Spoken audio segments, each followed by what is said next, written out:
नमस्कार, पल्लवीज मराठी किचन मध्ये तुमचं खूप खूप स्वागत आहे। आज आपण पाहूयात पोहे जास्त वेळ भिजत न ठेवता किंवा न शिजवता कोणालाही जमेल इतक्या सोप्या पद्धतीने 2 वर्ष टिकणारी मस्त मसालेदार पोह्याची चकली कशी बनवायची। तेलात टाकताच तिप्पट फुलतात, अतिशय खुसखुशीत बनतात आणि चवीला तर जबरदस्त बनतात। महत्त्वाचं म्हणजे डायरेक्ट उन्हामध्ये ठेवायची गरज नाही। 2 ते 3 दिवस फॅन खाली सुद्धा अगदी व्यवस्थित सुकतात। चला तर मग रेसिपीला सुरुवात करूया। तर त्यासाठी एका मोठ्या खोलगट भांड्यामध्ये 3 वाटी पातळ पोहे घेतलेले आहेत। पोहे स्वच्छ चाळून निवडून घ्यायचे, कारण हा वाळवणीचा पदार्थ आहे। स्वच्छ करून निवडून घेतल्याने जास्त दिवस व्यवस्थित टिकतो सुद्धा। आता सुरुवातीला हे पोहे आपल्याला धुवून घ्यायचेत। इथे मी पातळ पोहे वापरलेले आहेत। कांदे पोहे बनवण्यासाठी थोडेसे जाड जे पोहे वापरतो ते सुद्धा वापरू शकता, फक्त ते भिजवण्याचा टाइम थोडंसं वेगळं आहे, ते मी पुढे सांगेनच। तर हे पहा, अशा पद्धतीने हलक्या हाताने पोहे आपल्याला धुवून घ्यायचेत। तर 1 ते 2 वेळा अशा पद्धतीने हे पोहे धुवून घ्यायचे। हे पाणी सगळं टाकून द्यायचं। तर यातलं सगळं पाणी आता काढून दिलेलं आहे। आपल्याला माहितीच आहे, पातळ पोहे पाणी टाकल्यानंतर लगेचच भिजतात, त्याचा लगदा होतो। हे पहा, आपल्याला लगदाच करून घ्यायचा आहे, व्यवस्थित पोहे भिजले गेले पाहिजेत। आता काय करायचं, एक भांडं घ्यायचं, त्याच्यावरती पुरण वाटायची जाळी घ्यायची।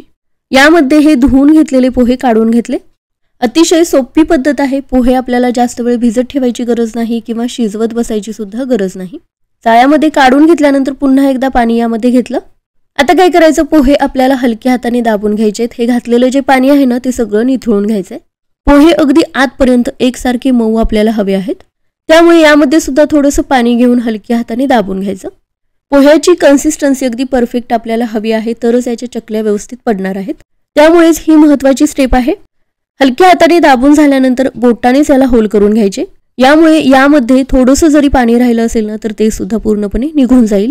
पोहे आपल्याला मऊ तर हवे आहेत, व्यवस्थित कन्सिस्टन्सी तरी हवी आहे, पण यामध्ये जास्त पाणी नको आहे, जास्त ओलसरपणा नको आहे। तर त्यासाठी अर्धा तास हे आता असंच भिजत ठेवायचं। या वेळेमध्ये पाणी सुद्धा सगळं निथळून जाईल, पोहे सुद्धा आतपर्यंत मऊ राहतील। तर हे पहा, अर्ध्या तासानंतर मी याचं झाकण काढलेलं आहे। सगळं पाणी निथळलेलं आहे। हे पाणी झाडांसाठी किंवा कणिक भिजवण्यासाठी सुद्धा वापरू शकता। आता या चाळणीमध्ये पुरण वाटून घेतो ना, त्या पद्धतीनेच हे वाटून घ्यायचे। मिक्सरला वगैरे काहीही लावायची गरज नाही, 5 मिनिटाच्या आतच हे वाटून होतं। मिक्सरला लावायला गेलात तर थोडासा लोड सुद्धा येऊ शकतो आणि जादाची भांडी सुद्धा धुवायला लागतील। तर हे पहा, अगदी मऊ पोहे झालेले आहेत। 5च मिनिटाच्या आत अगदी व्यवस्थित वाटून होतात। जास्त मेहनत करायची काही गरज लागत नाही। तर हे पहा, हे सगळे पोहे एकसारखे बारीक झालेले आहेत। सकाळची सगळी कामं उरकल्यानंतर दुपारी या चकल्या जरी तुम्हाला बनवायच्या असतील ना, सकाळीच पोहे भिजत ठेवू शकता। जास्त काही फरक पडतच नाही, जरी जास्त वेळ पोहे भिजत राहिले तरी सुद्धा। हे पहा, आता मस्त याचा गोळा बनत आहे। चकलीसाठी अगदी परफेक्ट कन्सिस्टन्सी आहे। आता यामध्ये 1 छोटा चमचा मीठ घातलं। मीठ जास्त वापरायचं नाही, वाळवणीचा पदार्थ आहे, मीठ जपूनच वापरायचं, नाही तर खूप खारट बनतात। चकली मस्त खुसखुशीत बनण्यासाठी, चांगली फुलण्यासाठी पाव चमचा यामध्ये पापडखार घालायचा। पापडखार नसेल तर पाव चमचा बेकिंग सोडा वापरू शकता। ही चकली आपण मस्त चटपटीत मसालेदार बनवणार आहे। तर त्यासाठी बारीक चुरून घेतलेली 1 चमचा कसुरी मेथी घातली, 1 चमचा चिली फ्लेक्स घातलं। याचं प्रमाण कमी जास्त करू शकता, जास्त तिखट आवडत असतील तर चिली फ्लेक्स थोडंसं वाढवू शकता। बारीक चिरून घेतलेली कोथिंबीर सुद्धा घालू शकता, फक्त कोथिंबीर अगदी बारीक चिरूनच घ्या, म्हणजे चकली भाजताना उगीच मध्ये मध्ये अडकणार नाही। आता हे सगळं साहित्य मिक्स करून फक्त घ्यायचं आहे, हे मळत बसायची सुद्धा काही गरज नाही। तर हे पहा, हे सगळे मसाले फक्त मिक्स करून घेतलेले आहेत। आता याला भिजत ठेवायची गरज नाही, लगेचच चकल्या पाडून घ्यायच्या। तर शेवग्यामध्ये मी चकलीची चकती घातलेली आहे। शेवग्याला आतमधून तेल सुद्धा लावायची गरज नाही, हे अजिबात चिकटून राहत नाही आणि वाळवणीचा पदार्थ आहे, त्यामुळे शक्यतो तेल वापरायचंच नाही। चमच्याने हे थोडं थोडं शेवग्यामध्ये भरून घेतलं। वरच्या बाजूला थोडीशी जागा ठेवली आणि हे पॅक करून घेतलं। व्यवस्थित दाबून दाबून हे बॅटर भरून घ्यायचं, म्हणजे काही हवा शिल्लक राहत नाही आणि चकली सोडताना सुद्धा एकसारखी सोडता येते। एखाद्या प्लास्टिक पेपरवरती किंवा सुती कापडावरती या चकल्या पाडून घ्यायच्या आणि आपण नेहमी जशा चकल्या बनवतो ना, त्या पद्धतीने या चकल्या पाडून घ्यायच्यात।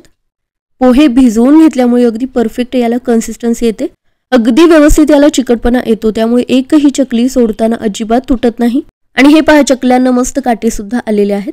यापेक्षा थोडंसं सैलसर जर बॅटर झालं असेल ना, तर काटे व्यवस्थित येणार नाहीत आणि जास्तच घट्ट जर झालं असेल ना, तर चकल्या वाळतानाच थोड्या थोड्या तुटतील। त्यामुळे सांगितल्याप्रमाणे पोहे व्यवस्थित भिजवून घ्यायचे। जास्त ओलसरपणा सुद्धा नको आहे, जास्त घट्टसर सुद्धा नको आहे।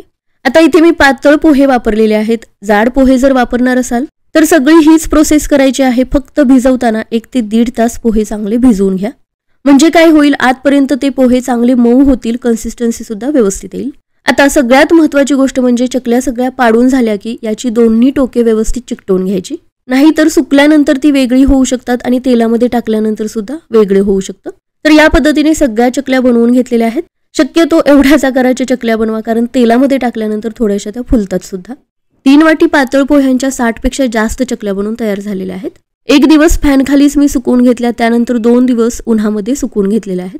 वाळवणीच्या पदार्थांना चांगलं ऊन मिळालं ना, आतपर्यंत व्यवस्थित वाळतात सुद्धा, जास्त वर्ष टिकतात सुद्धा. तेलामध्ये टाकल्यानंतर तेल सुद्धा बाहेर उडत नाही.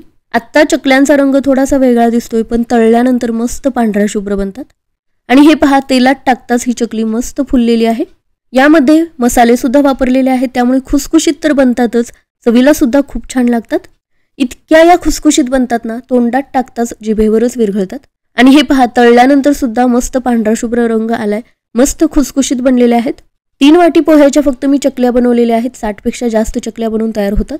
1 किलो 2 किलो पोह्याच्या चकल्या जरी बनवणार असाल ना, आरामात बनवू शकता, कारण शिजवत बसायची गरज नाही, लगेचच उन्हामध्ये घालायची सुद्धा गरज नाही. महत्वाचं म्हणजे गरम गरम आहे तोपर्यंतच पाडायचं, काही टेन्शन नाही. आणि हे पहा, आतून सुद्धा या चकल्या पोकळ बनलेल्या आहेत. हे पहा, अतिशय खुसखुशीत या चकल्या बनलेल्या आहेत. अगदी याचा बारीक चुरा होतोय इतक्या या खुसखुशीत झालेल्या आहेत. पोह्याची कुरडई कशी बनवायची याची सुद्धा रेसिपी अपलोड केलेली आहे, ती सुद्धा नक्की पहा. रेसिपी आवडली असेल लाईक करा, शेअर करा, चॅनेलला सबस्क्राईब करा.